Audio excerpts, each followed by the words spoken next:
This is the MHS Pawdcast, the online radio voice of Metuchen High School.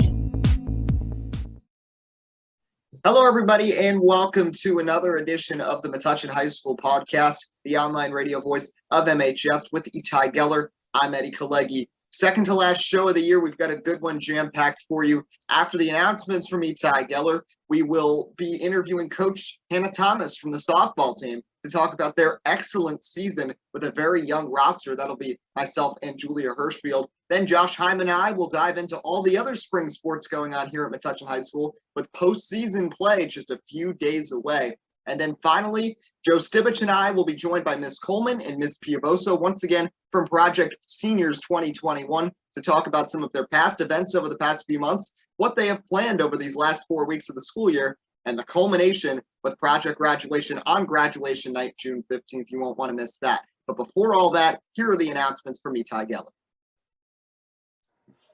Thank you, Eddie. Interims are now available on the Genesis Parent module for the fourth marking cycle. If you have any questions, they can be directed to the school counseling office. The second round of fall sports physicals will be taking place on Thursday, June 3rd. When arriving for your physical, you must enter the building through the back door near the weight room. Prom season is here. The 2021 Metuchen High School prom will be taking place next Thursday, May 27th from 6 to 11 p.m. at Pines Manor in Edison. Per tradition, downtown Metuchen will be hosting a pre-prom party prior to the prom from 4 to 6 p.m. in the Pearl Street Plaza. Finally, a reminder that there's no school on Friday, May 28th or Monday, May 31st for observance of Memorial Day. That's all for the announcements. Back to you, Eddie. Thank you, Itai. Let's move into our interview now with Coach Hannah Thomas. Continuing here on the Metuchen High School Podcast, the online radio voice of MHS, I'm Eddie Kalegi with Julia Hirschfield. The MHS softball team has taken the state by storm in the 2021 season, currently boasting a 13-1 record, their best start in over a decade. To discuss the growth of the program, as well as their road ahead, it's great to be joined right now by their coach, Hannah Thomas. Thanks so much for being here. Thanks for having me. So before we focus on this year's team, how did you first develop an interest in softball and then eventually became the head coach at MHS? Well, I've loved softball since I was a kid. I'm Metuchen High School alum. I played all 4 years here as a varsity player and just really fell in love with the sport, played all year round, travel clubs, all that. After my playing career finished, I helped my former coaches out a few times with clinics. So I got more into the coaching side of things and just kind of ran from there. I helped out as much as I could with the high school team when I would be home for summer breaks, that sort of thing. And it just continued to grow after that. I believe 6 years ago was my first year as an assistant coach for the program.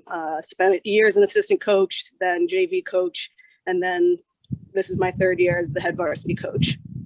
So, of course, it was interesting entering this season because there had been no spring sports last year. And looking back at your 2019 roster, there were only 2 varsity players returning. So it's a complete turnover, a lot of underclassmen. So what were your expectations entering the season, and how has the team exceeded those expectations? Yeah, I knew the kind of talent that we were getting last year, and I was very excited to get that season going. Unfortunately, I never got to see it in the flesh, all working together in a game-like situation until this year. And it far exceeded my expectation as far as what this team really was. I knew that there was talent, but the way that they all mesh and gel together, we have strong leadership with those 2 seniors that you mentioned that were on the varsity roster in 2019. So great leadership there, and then just a lot of young energy and obviously skill. So what are the girls doing best on the field, and who are some of the notable athletes leading the way? So if you look at our stat line, you can see that we're pretty good hitters. That's not lost on anybody. Leading the way, you've got to look at sophomore Abby Kozo. She's doing it on the mound as a pitcher, and she's also doing it in the box as a hitter. They just had a write-up about her on NJ.com as like one of the breakout players this year. So we definitely got to start with Abby. And of course, you've got to look at freshman Wesley Flaherty as somebody who time after time has pulled us out and put us ahead in tight situations, 2-out, 7th inning situations, so that we can go ahead. And we got the walk-off win the other day and had actually back-to-back walk-off wins. So I think their ability to dig deep and pull themselves out of situations to get the lead has definitely been impressive. Yeah, you mentioned 2 thrilling wins in a row against JFK and then again on senior day the following day. And the schedule has gotten tougher from the beginning of the season, and it's only going to get tougher from here. So what are your goals going forwards, and how can the team stay focused as the more challenging competition comes into form? For sure. We definitely have a huge test before us tomorrow with St. Thomas Aquinas. They're the number 9 team in the state. They can hit top to bottom. They've got one of the better players in the county for sure, and a sophomore who can hit. And so that's really going to be a true test for us. But even looking past St. Thomas this week, we've got 4 quality opponents playing back-to-back Tuesday, Wednesday, then we're playing on Friday and Saturday, all quality opponents, all going to be competitive games. So I'm really curious to see how this group perseveres through the entire week with such tough competition without a real break anywhere in there. Well, it's been great to see how strong the team's been. One last thing I wanted to mention, of course, you guys now have a bit more of a social media presence this season. And one thing I noticed on Twitter was, I believe it was Leslie holding a fish after one of the games against South River. I mean, I just saw that completely out of context. I'm curious, what was the whole thing with the fish? So it was the bottom of the 4th inning. We were up by 15 runs, so we knew that was going to be the end of the game there. And I didn't see it happen, but they were excited to tell us immediately after the game was over that apparently a hawk flew over and dropped that fish right in front of Noel Leaf, our center fielder, with about 2 outs in the game, 2 outs in the bottom of the 4th inning. So of course, when she told us that, we all had to run over and take a look at it. And Leslie, being fearless like she is, just went ahead and picked it up. We did try to save the fish. We did try to put it in some water, but it was too far gone at that point. So we returned it to the woods. Hopefully the hawk found it and was able to recycle it into the universe. Well, absolutely. But you guys are doing great as a team, and obviously all the athletes are having a great time, and tough road ahead, but the team's doing great so far. Coach Thomas, thanks so much for joining us, and best of luck throughout the rest of the season. Thank you so much, Eddie. All right, so coming up, we'll talk more Metuchen High School Spring Sports with Josh Hyman, and then Joe Stibich and I will be discussing more with Project Graduation with Ms. Piovoso and Ms. Coleman. That'll all be after the break. For Julia Hirschfield, I'm Itai Geller. This is the Metuchen High School Podcast, the online radio voice of MHS. Having trouble seeing the board in class? Do you need safety glasses for your school sport? If you answered yes to either of these questions, head over to Optique Unique, the eyeglass store at 406 Main Street in Metuchen. Optique Unique does it all. Not only do they offer eyewear for all ages, they also sell sports-specific safety glasses for kids and adults. Call them at 732-321-2020. That's 732-321-2020, or visit OptiqueUnique.com. Do you want to build character, build confidence, or even build yourself? All that and more can be accomplished at the Black Belt Institute at 23 New Street, right here in Metuchen. Students of all ages have been able to learn respect, discipline, fitness, and self-defense from their experienced instructors for over 20 years. Whether you're an adult looking for stress reduction or know someone young who has interest in Taekwondo, the Black Belt Institute is the place to go. The Institute takes a fun approach at teaching the rules of self-defense, instilling in their students an I-can-do-it attitude. Interested in taking a class? Call them at 732-205-9797 or visit their website at blackbeltinst.com. Once again, that's 732-205-9797 or blackbeltinst.com. The Black Belt Institute, Metuchen's leader in martial arts and fitness.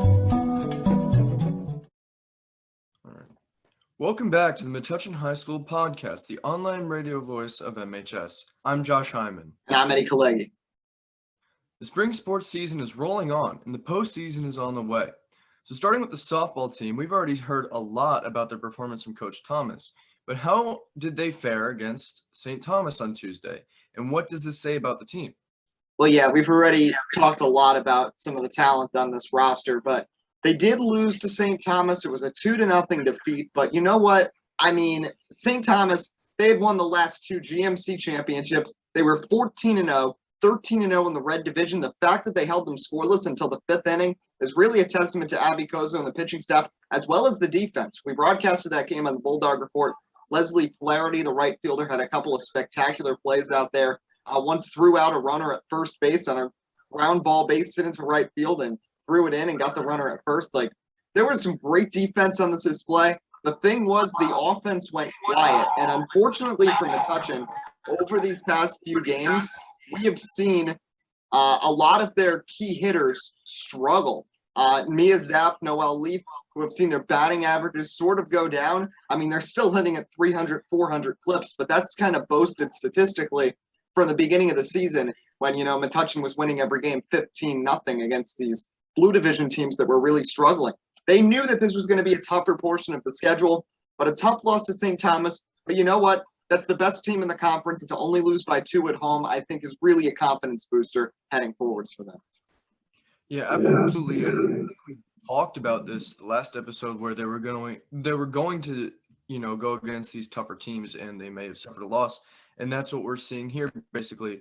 And I think it's a bit of a combination of, season fatigue and going up against harder teams that led to this loss. But it's interesting to know that their last 4 games, the margins of victory haven't really been the same as the beginning of the season. We're talking St. Thomas, they lost 2-0. Spotswood, they only won 9-8. Island Kennedy, 4-3. South River, that was a great one, 18-0. But in the beginning of the season, they were winning 20-0, 27-0, or 28, I don't remember. But things like that, we're not really seeing that anymore. But nevertheless, they do have some really great players. Piovoso, 13 strikeouts and 3 RBI from the last 4 games. Wesley Flaherty has 2 runs, 2 RBI. Anarka Frick with 2 strikeouts, 6 hits. Mary McGrath with 3 RBI. Brianna De La Fuente, 2 runs and 3 hits. Noah Leaf with 3 runs, and Mia Schaap with 1 home run. So, yeah, it is a bit drying up right now. But hopefully, this game was a bit of a wake-up, and they can, course correct a bit to keep winning games in the future. All right, so now as for baseball, they are still playing well, but have fallen to 2nd in the GMC Blue Division. So how are they looking entering the final stretch of the season? Well, you really can't complain about this team. They're having a great year, and you knew there was going to be some teams with a leg up because they didn't play at all last year. Some of these baseball teams got to participate in the Last Dance World Series and play as many as 6 games in a week, which is, a pretty sizable portion of games doing practices. It's almost like a little mini season, but Metuchen did not do that. And they also were losing some key players like Jay Harry, who we've already talked a lot about on this show. But they're doing a pretty good job. They're currently sitting 13-3. They have an 11-2 record in the Blue Division. Unfortunately for them, though, they were really banking on Middlesex and Spotswood, who are the other 2 teams they're competing with in the Blue Division, to split their series. Middlesex ended up winning both. So while that knocked Spotswood out of the picture, that really helped Middlesex. So the Blue Jays are a combined 3-1 now against the Dogs and the Chargers, and have taken a half-game lead in the Blue Division. So that's tough for Metuchen. There's also no tiebreaker between those teams because they split their 2 games. But for the Dogs, the thing that's looked really good for them recently, the pitching staff has started to turn things around. For example, in a game against Carteret on Monday, Marcus Malamug, who had gotten lit up in his last start, went 6 innings in relief of Benjamin Norwood, only allowed 3 hits, struck out 5. Norwood has also been pitching well. Luke Schleck, other than one rocky start against North Hunterdon earlier in the season, and he's been doing good. All 3 of them now with sub-4 ERAs, and of course Matt Rowe has still only allowed 4 hits and no runs and has struck out more than 50 batters so far this season. So that's a good thing. Offensively for the Bulldogs, Jack Barry, who just recently committed to continue his career at Middlesex County College, so congratulations to him. But he's playing really well, still hitting above 500. Max Kuhnrich, Ian Lukowski has gone deep once this season, hitting 300. Matt Rowe still doing damage at the plate. Same with Luke Schleck. Antonio Perillo is right around the 500 mark, even though he doesn't start every day. For this team, though, they have been a little banged up with injuries. They have also been trying to rest some guys. I was doing a broadcast against North Brunswick today, and they did not have a lot of their regulars in the lineup. Now, I think it's a lot of just, waiting it out with the GMC tournament next week, making sure everybody's healthy and well rested. But you got to see, because their offense really stalls when they don't have those big seniors out there. But regardless, really good season. The pitching staff has kind of done a 180 aside from Rowe, and is pitching much better over these past few games. They've won a few in a row, and I think they should be pretty confident heading into the GMC tournament. Yeah, you're absolutely right, Eddie. And I think that pitching situation is great news for this Metuchen team. Luke Schleck, he may still not be 100%. Maybe they're saving him for postseason, but it's great to see kids like Malamug and Norwood, step up to the plate, so to speak, and really provide that great pitching support for their teammates. With Schleck gone next year, they're really going to have to step it up. And I think that getting this key experience, getting these crucial games under their belt is going to be really good for this program going into the future. And like you said, a lot of great players, and especially a lot of great underclassmen in this program. So I think not only for this season are the boys looking really great, I think for the next few years, this baseball team is going to be something to look at. Absolutely. So speaking of GMCs, which we mentioned, I believe track, you guys were having GMCs this week, and the girls had a really good performance. They got second place, and then Lilia Old-Camus had a great performance with discus. The boys did a solid job as well. So could you tell us about what's new with the track team? Yeah, so we actually had two different GMC meets. The one that happened on Monday and Tuesday was the individuals mostly, and then the one that happened last week, Monday and Tuesday, basically functioned as the GMC Relays meet.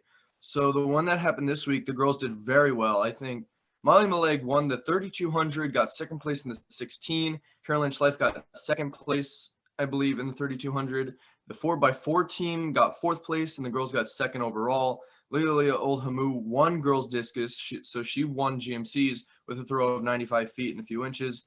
For the boys, Matt Brown got 11th place in the 400. Brandon Sinclair got 8th place in the 800. And the boys also got 7th place in the 4x1, which is impressive because that was actually the first time they ran that event this season. They got 3rd in the 4x4 and 4th in the 4x8. And Bailey Schaefer got 6th place in boys pole vault.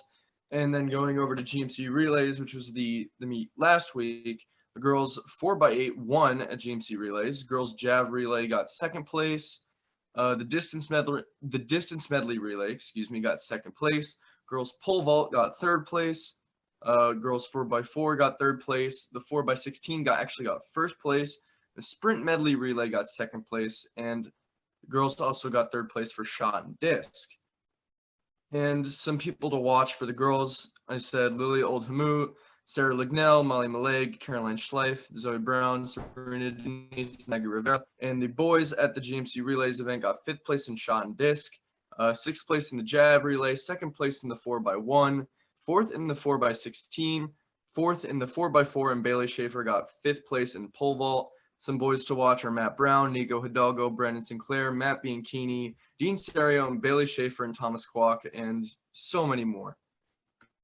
Yeah, it's been a really good season, and Jimmy, all those statistics you mentioned, there was a lot there, but a lot of 2nd, 3rd, 4th place, and a couple of victories as well. And at the GMCs against a lot of other local schools, continuing to prove the legacy that this track program has and how it lives on generation after generation. Even when some of the considered great athletes will graduate, there's a new crop that comes in. Of course, there's a lot of freshmen, especially freshman boys runners, that have been talked about a lot this year.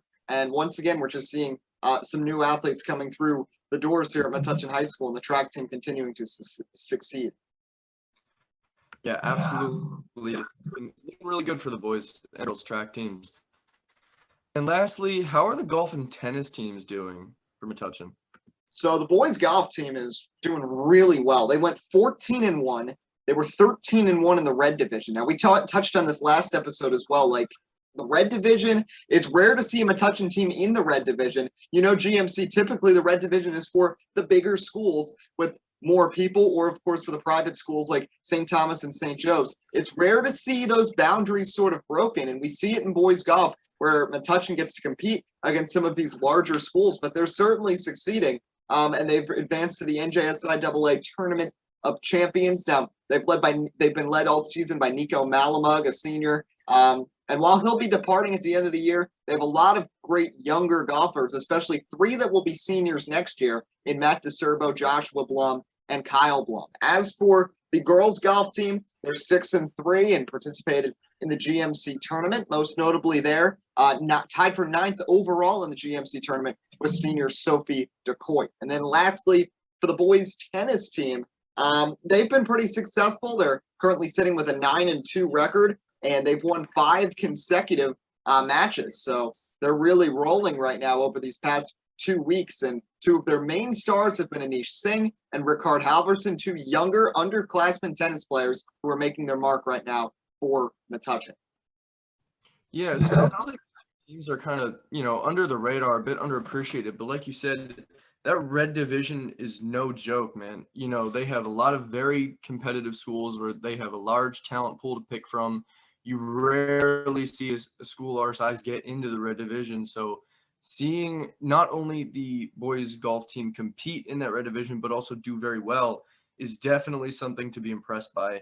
And same with the boys tennis team. We don't really hear too much about it, but every time we do, it seems like it's going to be great news. That 9 game wins, the 5 game win streak, it's incredible. That's almost unheard of, in high school sports. So you really got to hand it to both these teams. You really got to hand it to the coaches for just doing an amazing job, even though, they may not be the most well-known or well-celebrated teams at Metuchen High School.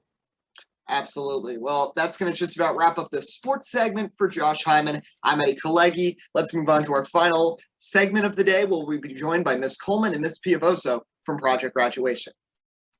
Continuing here in the Metuchen High School podcast, the online radio voice of MHS, I'm Eddie Kalegi with Joe Stibich. As a senior, and I know Joe could probably attest to this as well, it's crazy to think, it's really surreal that there's only 4 more weeks until we graduate. It's just gone so fast with just how unprecedented this year has been. And we only have 1 more episode of the podcast this year after this. But despite all the difficulties we've seen this year, Project Seniors has been working really hard to plan events to celebrate the class of 2021, and there is much more on the way for the final month of the school year. We're joined right now once again by 2 of the leaders of the organization, Ms. Coleman and Ms. Piovoso. Thanks so much for coming on once again. Thank you for having us. Thanks, Eddie. So since our last interview, there have been several events for seniors, including a Topgolf outing and most recently a senior fun day at the Elks Lodge in Metuchen. Could you tell us a little more about those events? Yeah, they were awesome. Again, it's been challenging to find outdoor safe things to do. Topgolf seemed like a perfect opportunity, and we had about 45 kids come out. We filled up a whole bunch of bays. They had buffet food that just kept coming, sliders and all kinds of good food. And it was a beautiful day for golf, a little windy. So I'm sure no one scored their best that day playing golf, but it was just really nice. And again, mostly just chosen because it was fun and safe. So happy that a lot of kids came out. And I'll let Chris talk about the Elks Fun Day. Yeah, the Elks Day was just this past Sunday, and it was really good. I was pleasantly surprised to see the kids engaging with each other. Volleyball was a big hit. There was cornhole. Everyone just got there and started hanging out, which, in normal times, I would have expected nothing less. But, some of the kids probably may not be seeing kids all the time. So we were kind of hesitant to see how it would go. And it just beat all of our best expectations. It appeared the kids had a great time. And we had a good time watching it. So it was another successful event. We had probably, I don't know, maybe a little under 40. We're hoping with the nice weather and the rest of the year activities that we have planned that everybody rallies their friends and just says, let's go, let's do this, because we have a few more things going on. So I think that was a success too. So you kind of touched on this a little bit about kind of having trouble finding, safe activities. Are there any other struggles that have arise from this year's project graduation? Well, fundraising is certainly a challenge when, you can't really have any activities, and businesses that would normally provide good sponsorships are themselves hurting. So we've really just put appeals out to families, and, those who could did. And was a big leap of faith, and, we have great families in town, and a lot of them really stepped up and helped out. And so, we thankfully, looks like we're closing in on just enough money to finish up the year with everything else that we need to do. Ryan, I'm on an important television show. You hear him? Oh, is that where the noise was coming from? Yeah. I think maybe a challenge was we were planning, our project graduation committee has literally met every Sunday night since September, really. And we never knew what the next day was going to bring. Was something going to be closed? Was something going to be canceled? Was the numbers going to be up? But we really didn't let it bother us. And we're glad that we didn't, because so many of our things ended up panning out. But we would plan something, and this entire year, you just never knew, like you guys knew, what tomorrow would bring, and who was safe and who felt safe coming. So we just provided what we could and welcomed anybody that wanted to be there. And it ended up working out, I think, quite well. For those who wanted to be there, they came. And I think we did a good job kind of salvaging what has been, as everybody said, an unprecedented senior year for you guys. Because it appears next year everyone's back in.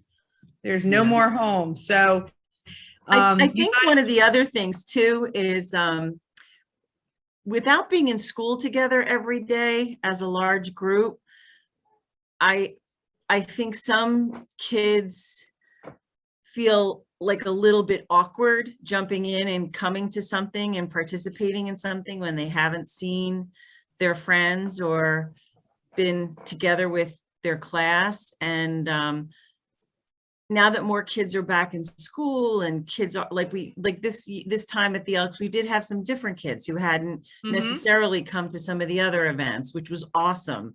So hopefully everybody continues to feel a little bit more comfortable. The thing is, you guys only do have 4 weeks left together. And as you leave high school, you will still see your own friends and hang out with them. But as a class, you have very few opportunities to continue doing that. So we're hope that a good number continue to participate in the events that we have for the rest of the year.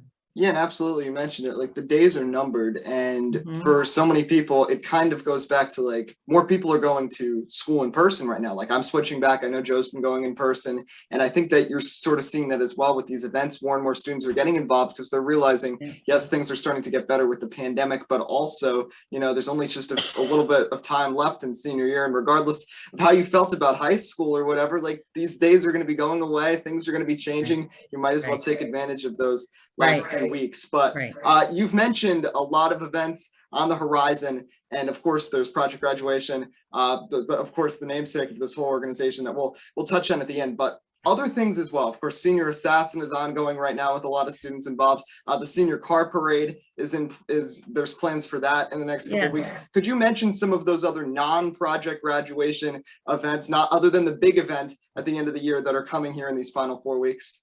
Well, let me just jump on the parade a little bit. Like we have about 40 kids registered to attend that, but the Metuchen police have stepped up huge, and they're very excited to help us with this. So I do hope more kids sign up to participate in that. I think it's going to be quick, a quick, fun little thing, but it'll be great. There's also the Downtown Alliance is sponsoring the pre-party for the prom on the plaza this year again. And they're a great group of folks, and they're very excited to be doing things for us. In fact, there's now talk of also a senior movie night on the plaza that they'll sponsor. We've been trying to get a drive-in movie night all year, and it's just been too expensive, but the Metuchen Downtown Alliance looks like it's going to pick it up. So more info to come on that event as well. Media Club is busy getting the Decision Day video wrapped up, so we hope to have a screening of that. We are collecting pictures from families and students of memories throughout the school year to put together a senior memory video for the night of project graduation. And Chris, what other events? Well, the prom. Yes, the prom, but that's not our event, but yes, that's a big event. But I think really, I mean, I think that's really kind of summarizing like the finals. Like, I mean, that's really what's it. And I kind of would love to tell you guys to spread the word. Like, you know, when you read a long book and you say, oh, either the end is really good and you say that was a great book, or the end was really blah and you say, I didn't really like that book. Well, we're at the end of the book. We got a lot of fun things. There's Powder Puff, June 1st. Yeah. Right. There's just so much now to make kids smile that if you guys could, you know, whoever's watching this, like rally around and get your friends to go, because honestly, the end of the book's pretty good. We had a rough year, but I'm telling you, you guys have a lot of fun things coming up, and then it's done. So as many kids that can come out for that project graduation night, we would love to have all of you.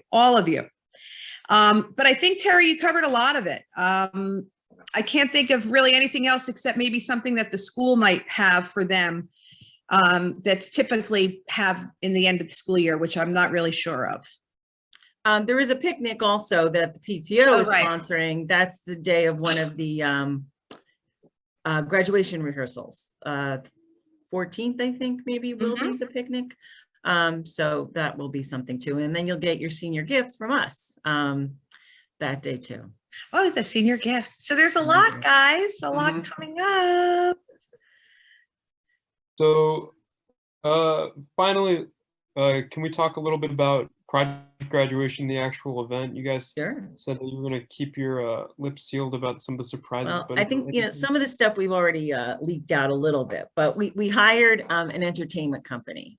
This is a place that does really big, large parties, corporate events, all kinds of things. So they're coming in with a whole lot of stuff, and we're going to be taking the auditorium, the hallway, the main hallway down to the gym, the back hallway. We'll use the cafeteria, the patio outside of the cafeteria, and the gym. So there will be entertainment. There will be all sorts of activities. There'll be wandering entertainers. I want to tell you, lights and music and food, lots of good food, some food deliveries. So I mean, not to boast our bubble here, but I'm thinking this might go down as one of the best. If I come in with glasses and a big nose on and sit in the back of the auditorium, don't tell anybody it's me. I'm so excited. I want to go to this thing. I won't be doing that. We'll let Mrs. Coleman do that. But so it is, it's just exciting. And the lady that's planning it is even more excited, I think, than we are. Like, she's good. She really wants you guys to have a nice night, and she's excited too. So we'll see. We're hoping for the best. We're hoping it'll be a good one, and I'm hoping you guys are coming. Are you coming? Oh, absolutely. And I mean, it's awesome. Definitely. Yeah, and it's just great to hear all of this coming together here in this final month. You've had a lot of hard work, and you've done a lot of these events, and all of us seniors are really appreciative of your hard work, and we really can't wait for what's to come leading up to project graduation. But Ms. Coleman, Ms. Piovoso, once again, thanks so much for joining us today on the MHS podcast. Thank you, guys. Thanks so much. Guys, good luck for the end of your year. Yeah, good luck. Thank you. Bye. Well, that will just about wrap up today's edition of the MHS podcast. A thank you to our guests, Coach Hannah Thomas, as well as Ms. Piovoso and Ms. Coleman joining us from Project Graduation. Also want to give a little shout out to a couple of our contributors, because we only have one more edition of the podcast this year, which will be a special episode. It'll be me and Josh Hyman. Will be our last episode, which we'll be shooting in person with help from Ben Selaski from the Media Club in 2 weeks. Lots of great guests planned for that. Should be a good one. But a thank you, first of all, to Julia Hirschfield and Joe Stibich, two seniors who will also be departing. But we're really grateful for their help throughout the year, conducting interviews, doing school announcements and such. It's been great great to have some other people who have joined onto the podcast team, as well as Itai Geller, a junior who will be returning next year to the podcast, along with some new members as we kind of enter the next era of this show. But great to do it once again, and a thank you to all of them and all of you for tuning in today. And we'll be back for the school year finale in the first week of June. But for Josh, Julia, Itai, and Joe, I'm Eddie Kalegi signing off. This is the Metuchen High School Podcast, the online radio voice of MHS.